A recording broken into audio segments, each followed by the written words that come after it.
Magandang araw po sa inyong lahat.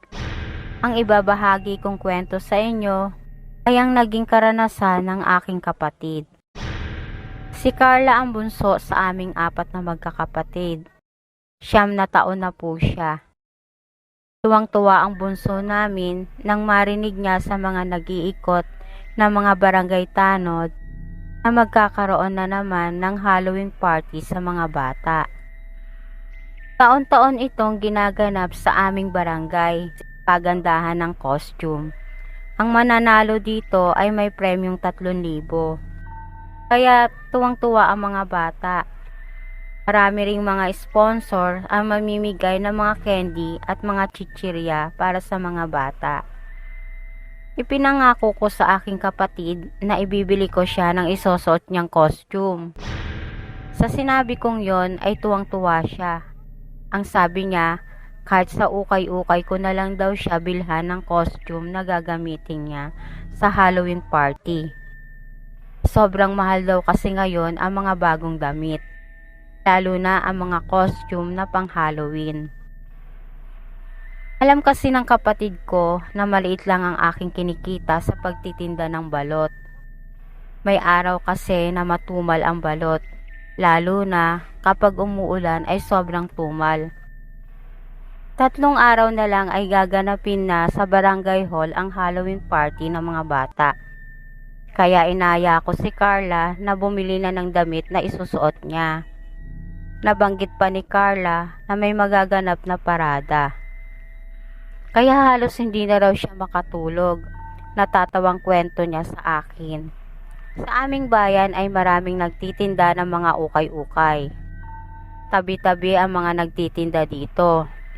Kaya nang nakarating na kami sa bayan, ay agad kaming nagtanong sa mga tendera ng mga ukay-ukay kung mayroon silang pang Halloween party na damit.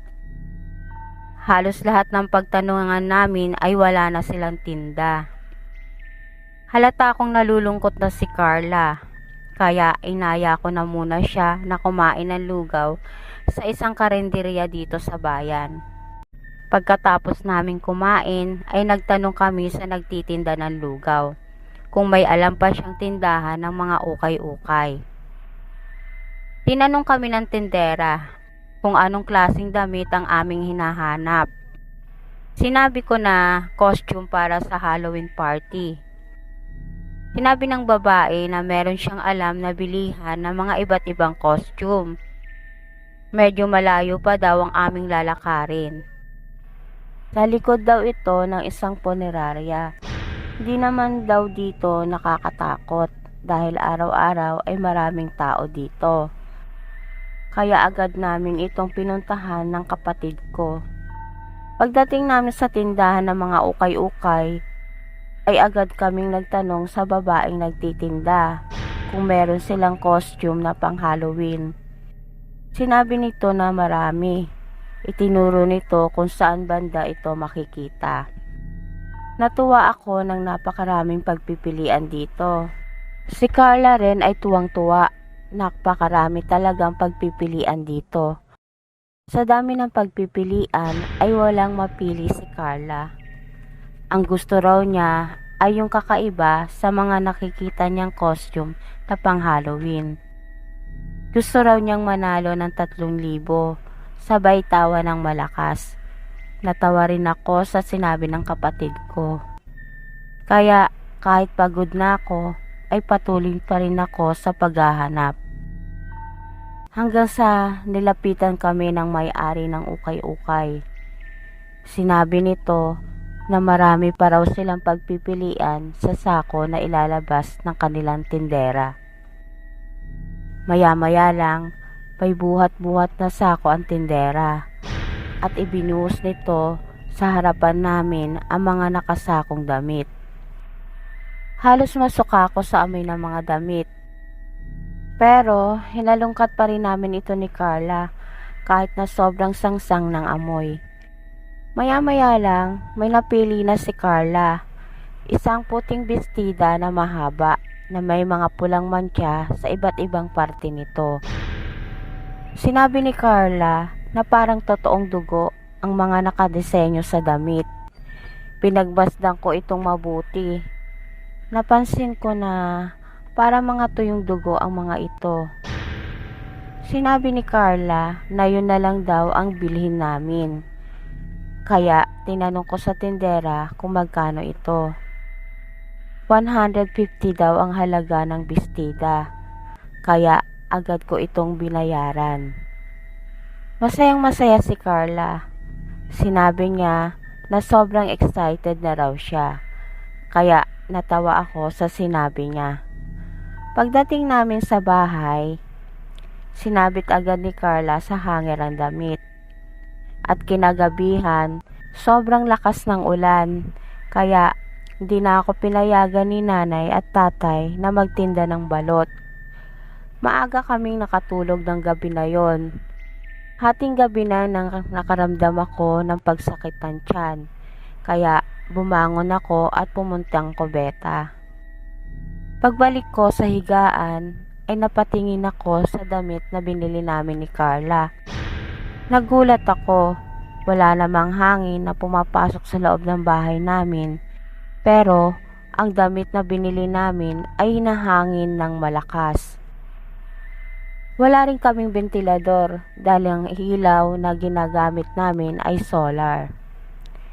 Hindi ko na lang ito pinansin, inisip ko na lang na baka namamalikpata lang ako.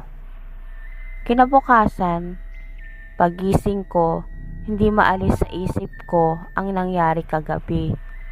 Kaya sumulyap ako kung saan nakahanger ang damit. Wala na ito sa kinalalagyan niya. Maaga pa lang itong nilabhan ni nanay. Nakita kong sinasampay ni Carla ang damit. Ewan ko ba bakit sa tuwing tinitignan ko ang damit ay kinikilabutan ako.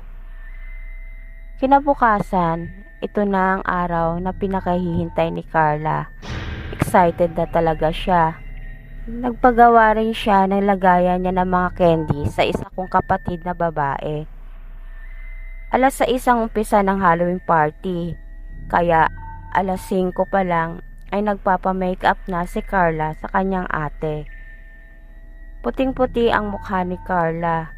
Nilagyan din ito ng pulang makeup sa magkabilang mata niya, na kunwari ay lumuluha ito ng dugo. Nang natapos na ang ginawang pagme-makeup kay Carla, ay isinuot na nito ang damit. Mag-aalas 6 na nun, kaya sinamahan na namin siyang pumunta sa barangay hall. Marami ng tao. Andun na rin ang aming kapitan, mga kagawad at mga barangay tanod. Mag-uumpisa na ang parada, kaya ang mga batang kasali sa Halloween party ay nakahilera na. Magaganda rin ang mga costume ng mga batang kalahok, at napansin ko na sobrang tahimik na ng kapatid ko. Kanina, nung nasa bahay kami, ay sobrang daldal niya at tawa na siya ng tawa. Kaya tinanong ko siya kung masama ang pakiramdam niya. Di siya sumasagot. Pang-10 si Carla. Mag-uumpisa na nang maglakad ang mga bata. Isa-isa silang pinagmamasdan ng mga hurado. Sa bawat madaanan namin ay nagsasabi na nagagandahan sila sa costume ni Carla. Parang totoo raw yung pagkaka-makeup sa kanya.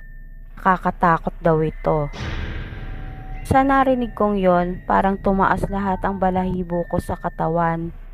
Naalala ko na naman yung mga nangyari noong mga nakaraang gabi.